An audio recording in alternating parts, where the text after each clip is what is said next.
தங்கவயல் மக்களுக்கு ஒரு துக்ககரமான செய்தி, அதிர்ச்சியான செய்தி என்னவென்றால், இன்று காலை 6:30 மணி அளவிலே நெஞ்சுவலி ஏற்பட்டு கேஜிஎஃப் மீடியா சந்தோஷ் அவர்கள் நீலம் பண்பாட்டு மையம் மற்றும் சேவ் கேஜிஎஃப் அமைப்பினுடைய அசிஸ்டன்ட் செயலாளராக கடுமையாக செயல்பட்டவர். தங்கவயல் மண்ணுக்காக, தங்கவயல் மக்களுடைய நலனுக்காக தன்னுடைய தொலைக்காட்சி மூலியமாக பல்வேறு கருத்துக்களை இன்றைக்கு எடுத்து பார்க்கவர் அகால மரணமடைந்தார். மாரடைப்பால் என்கின்ற அந்த துக்க செய்தியை கேட்டு என்ன செய்வது என்கின்ற ஒரு சூழ்நிலை ஏற்பட்டிருக்கிறது. இன்றைக்கு அவருடைய குடும்பம் இன்றைக்கு வீதியிலே நிற்கிறது. இப்படிப்பட்ட ஒரு கொடூரமான நிலைக்கு காரணம், அவர் தங்கவயலிலே மருத்துவமனை ஏற்படுத்த வேண்டும், பல உயிர்களை காக்கப்பட வேண்டும். இன்றைக்கு அன்றாடம் இந்த கொடுமையை எதிர்த்து அவர் கேஜிஎஃப் மீடியாவிலே செய்தியை வெளியிட்டு வந்தார். அவருக்கே இந்த நிலை ஏற்பட்டிருக்கிறது.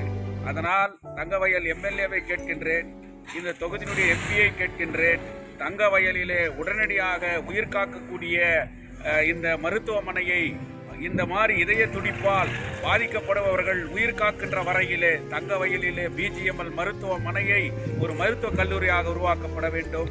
கேஜிஎஃப் ஜெனரல் ஹாஸ்பிட்டலிலே உயிர் காக்குகின்ற அந்த அளவுக்கு, ஆர்ட் காக்கக்கூடிய அளவுக்கு ஒரு மருத்துவமனையை உடனடியாக செய்ய வேண்டும். இல்லை என்றால் சேவ் கேஜிஎஃப் மிகப்பெரிய உண்ணாவிரத போராட்டத்தை தங்கவயலிலே ஏற்படுத்துவோம் என்கின்ற எச்சரிக்கையை நான் சொல்லுகின்றேன். இந்த போராட்டம் இன்னொரு சந்தோஷை இழக்கக்கூடாது என்பதற்கு உதாரணமாக எச்சரிக்கின்றோம். தங்கவயலில் இருக்கக்கூடிய அனைத்து தரப்பட்டவர்களும், அனைத்து பொதுமக்களும், அனைத்து அரசியல் கட்சிகளும், அனைத்து அமைப்புகளும் நாம் எல்லோத்தையும் மறந்து ஒரே கரமாக ஒன்றுபட்டு நிற்போம். தங்கவயலிலே உயிர் காக்கக்கூடிய மருத்துவமனையை ஏற்படுத்தப்பட வேண்டும். இன்னொரு சந்தோஷை நாம் இழக்கக்கூடாது என்பதை இந்த நேரத்தில் மிக பணிவாக கேட்டுக்கொள்கின்றேன். அவருடைய இழப்பு தங்கவயல் மக்களுக்கு மட்டுமல்ல, மீடியாவுக்கு மட்டுமல்ல, மிகப்பெரிய இழப்பு. தங்கவயலுடைய சிந்தனையாளர், தங்கவயலுடைய முற்போக்கு எண்ணம் கொண்டவர் இன்றைக்கு இழந்திருக்கிறோம் என்பதை காரணம் மருத்துவ பாதுகாப்பு இல்லை என்பது இன்றைக்கு ஒரு நிரூபணமாகியிருக்கிறது. ஆயிரக்கணக்கான உயிர்களை காப்போம், நாம் ஒன்றுபடுவோம்.